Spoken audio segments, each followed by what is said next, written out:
Lord डफरिनने 1887 मध्ये टिंबटिंब पारित करून तेथील शेतकऱ्यांना कायदेशीर संरक्षण दिले। तर आता लॉर्ड डफरिनचा कार्यकाळ 1884 ते 1888 होता।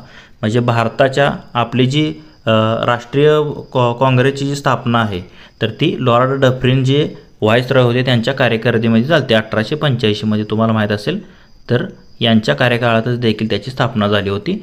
तर त्यांनी काय पारित केलं तर बंगालचा कुळ कायदा। बंगालचा कुळ कायदा त्यावेळेस 1887 नाही तर थोडे चुकून आले, तर ते 1885 करा। 1885 मध्ये त्यांनी काय केलं तर बंगालचा कुळ कायदा पारित केला आणि तेथील शेतकऱ्यांना कायदेशीर संरक्षण दिले होते। कधी 1885 मध्ये कोणता बंगालचा कुळ कायदा केला। म्हणजे ऑप्शन 1 आपलं या प्रश्नाचं योग्य आन्सर असेल। फक्त इथे 1887 नाही, इथे 1885 करा। ऑप्शन 1 या प्रश्नाचं योग्य आन्सर असेल। पुढील प्रश्न पाहू।